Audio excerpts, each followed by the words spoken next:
Good morning. এখন আজকে হচ্ছে সোমবার, সকাল এখন 9টা বাজে। আমি বসলাম তোমাদের সাথে একটু পড়াশোনার সাথে সাথে আড্ডা দিতে। পড়াশোনাও করবো, আড্ডাও দেবো। আচ্ছা, পড়াশোনাটা তাহলে কেমন?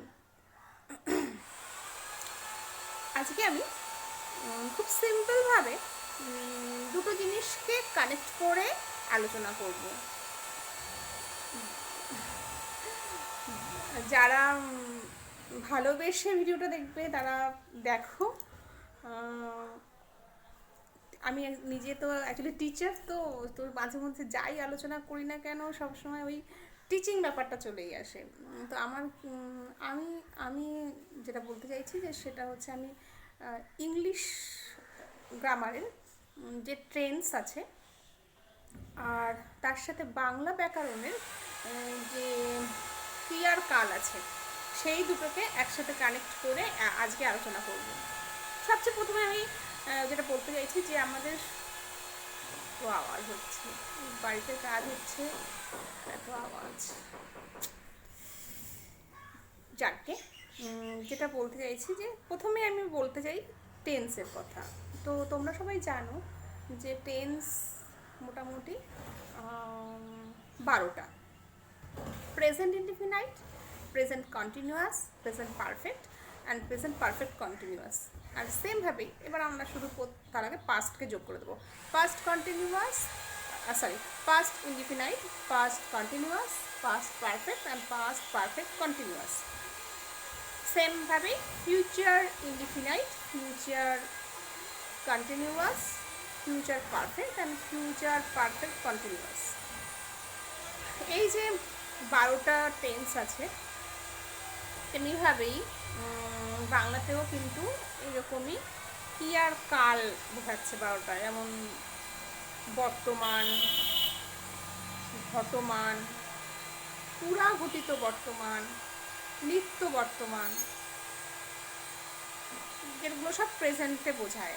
আবার পাস্টে তোমার বোঝায় নিত্য অতীত, পুরাঘটিত অতীত, না তার আগে আছে ঘটমান অতীত, তারপর পুরাঘটিত অতীত, তারপর নিত্য নিত্য অতীত। ঠিক সেরকমভাবেই আবার ভবিষ্যৎকেও বোঝায়। এবার বাংলা ভাষায় বলো বা ইংলিশেই বলো, যখন আমরা কোনো কথা বলবো কারোর সাথে, তখন কিন্তু এই টেন্স এবং এই ক্রিয়ার যে কাল, এই একই জিনিস, মানে দুটোর একই, এটা কিন্তু খুবই গুরুত্বপূর্ণ। তো আমি যেটুকু জানি সেটুকুই আজ তোমাদের সাথে শেয়ার করছি। নট অ্যাজ এ টিচার, আমি কোনো টিচার হিসেবে নই, এখানে এসেছি আমি শুধুমাত্র অ্যাজ এ ফ্রেন্ড হিসেবেই বলতে পারো। বন্ধুর মতন করে আমি তোমাদের সাথে শুধু আলোচনা করছি আমার যে নলেজটা আছে, আমি যেভাবে বুঝেছি সেটা, যদি কারো উপকারে লাগে। আচ্ছা, যেটা হচ্ছে প্রেজেন্ট ইনডিফিনাইট, যেটা আমরা বলবো, আমি বাংলা বলবো তার সাথে ইংলিশকে বলবো। প্রথমে আমি তোমাদের একটা জিনিস বোঝাতে চাই, সেটা হচ্ছে এখানে আমাদের সবচেয়ে বেশি গুরুত্বপূর্ণ হচ্ছে ক্রিয়াপদ, যাকে আমরা ইংলিশে বলে থাকি ভার্ব। তো আমি একটা ক্রিয়াপদকে ধরছি, তো তার আগে আমি যেমন ধরো করা, করা একটা ক্রিয়াপদ, তো এই ক্রিয়াপদকে ধরে এবার আমি সমস্ত আলোচনাটা করব।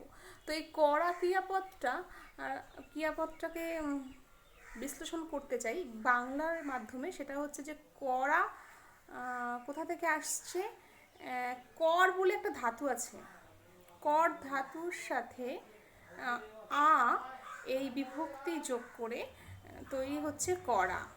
তো মূল অংশটা কিন্তু ওই ক্রিয়াপদের মূল অংশটা হচ্ছে কর ধাতু। সমস্ত আরও অনেক কথা পেছনে চলে যেতে হয়, তাহলে যে না শব্দ কি, বর্ণ কি, ধাতু কি, যাই হোক সেটা আমি একটা ক্লাসে বলেছিলাম। তো এখানে আমি যেটা বলবো সেটা হচ্ছে যে এই যে সমস্ত ক্রিয়াপদের পিছনে কিন্তু লুকিয়ে থাকে ওই যেটাকে আমরা বলছি ধাতু। তো এই কর ধাতুর সঙ্গে আ বিভক্তি যোগ হলে হলো করা। আবার যখন কর ধাতুর সাথে হস্যই বিভক্তি যোগ হয় তখন হবে করি।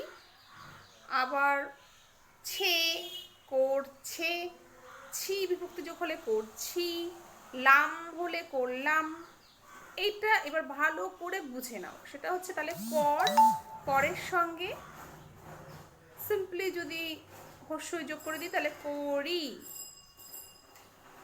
আমি করি, তুমি করো, সে করে। তো সেখানে কি হচ্ছে, আমি করি করযুক্ত ই, তুমি করো করযুক্ত ও, আর সে করে করযুক্ত এ।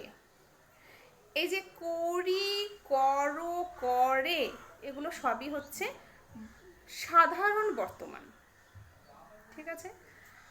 আর যাকে আমরা ইংলিশে বলবো প্রেজেন্ট ইনডিফিনাইট। সিম্পল নিয়ম, শুধু এই যে করার যে ইংলিশটা আছে সেটা হচ্ছে ডু, শুধু এই ডুকে আনতে হবে। আই ডু, ইউ ডু, হি ডাস। এখানে একটু আছে যে থার্ড পারসন সিঙ্গুলার নাম্বার হলে সেখানে ভার্বের সাথে এস বাই এস যোগ হয়, সেই বিষয়টা এখানে আসছে।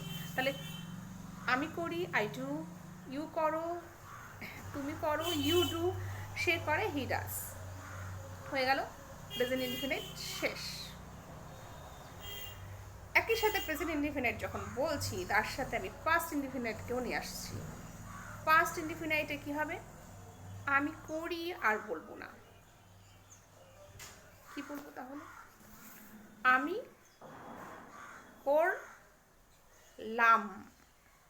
ল আর এই ম যখনই চলে আসবে তখনই জানবে সেটা হচ্ছে পাস্টের কথা বলছি। আমি করলাম, করা হয়ে গেছে, already have done, it have done, মানে করা হয়ে গেছে, কোনো কিছু করা হয়ে যাওয়া, তার মানে এটা তো শেষ। তাহলে আমি করলাম, তুমি করলে, সে করলো। দেখো ল আর এই ম কিন্তু আসবেই।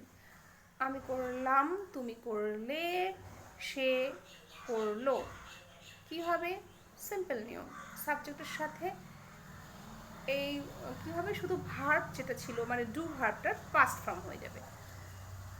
I did, you did, he did. Simple, শুধু ভার্বের পাস্ট ফর্ম এখানে বসবো। হয়ে গেল present indefinite complete, past indefinite complete, future indefinite শুধু মাঝখানে এবার যুক্ত করতে হবে উইলকে। আচ্ছা, ফিউচার ইনডিফিনাইট বাংলায় কি বলবো, কর ও, এখানে কিন্তু ব আসবে, কর ও। আমি করব, তুমি করবে, সে করবে। I will do, you will do, he will do. কি হলো ব্যাপারটা, শুধুমাত্র ওই ডুই থেকে গেল আর তার সাথে শুধুমাত্র উইল বা শ্যাল এটা যোগ হলো। আয়ের সাথে শ্যালও বসানো যায়, উইল বসালো এখন কোনো ব্যাপার না। তো তিনটে টেন্স কিন্তু শেখা হয়ে গেল, present indefinite, past indefinite, future indefinite. এবার কন্টিনিউয়াসে চলে আসি, সেই ডু দিয়েই কর যে ধাতুটা ছিল সেই কর ধাতু দিয়ে করা। এবার যখনই আমরা কন্টিনিউয়াসে চলে আসছি, that's mean this work is continuously going on. So what will have to do here,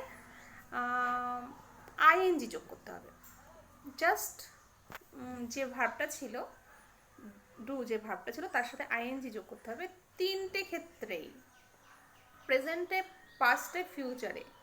আর কি নিয়মটা পাল্টাবে, সেটা হচ্ছে অ্যাম ইজ আর ভার্বের এই ফর্মটা বসবে, মেন ভার্বের আগে এই যে হেল্পিং ভার্ব এটা বসবে, অ্যাম is R.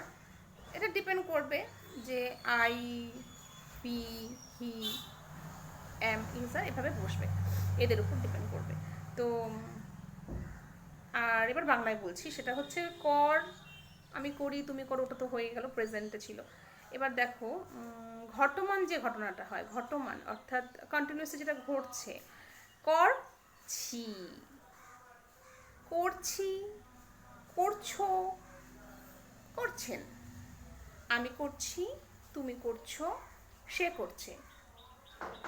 I am doing, you are doing, he is doing. Simple. তো পাঁচটা চলে যাই। পাঁচটা কি হবে? করছি আর বলতে পারবো না। বলেছিলাম যে এই ল আর ম আসবে, তাহলে করছি লাম, পাঁচটা করছিলাম না, তাই করছিলাম, আমি করছিলাম, তুমি করছিলে, সে করছিল। কি হবে? আই একই থাকবে, আইএনজিটাও একই থাকবে, শুধু এম ইজ আর যেটা আমি বলছিলাম পাঁচটার ক্ষেত্রে সেটা হয়ে যাবে ওয়াজ wire. I I was doing, you were doing, he were doing। হয়ে গেল, সিম্পল। চলে যাচ্ছি ফিউচারে। আমি করতে থাকবো, তুমি করতে থাকবে, সে করতে থাকবে, অর্থাৎ কাজটা চলতেই থাকবে। এখানে ওই যে বি ভার্ব ছিল না, এম ইজ আর প্রথমে প্রেজেন্টে, পাস্টে হলো ওয়াজ ওয়্যার, ফিউচারে কিন্তু শুধুই বি কথাটাই আসবে, বি ভার্বের বি। আচ্ছা, যেটা আমি বলেছিলাম আইএনজি কিন্তু কোথাও চেঞ্জ হচ্ছে না, আইএনজি সবসময় একই থাকছে। আর ওই যে ফিউচার মানে শ্যাল বা উইল দিতেই হবে, এই শ্যাল বা উইল তো থাকছেই, তার সাথে বি আর ING. I shall be doing, you will be doing, and he will be doing। হয়ে গেল কন্টিনিউয়াস ফর্ম। এই ভিডিওটাই অবধি থাক, এরপরে বাকি যে দুটো দুটো করে ছটা থাকলো সেটা পরে ভিডিওটাতে করছি। কেমন লাগলো জানি না। Bye bye, have a good day.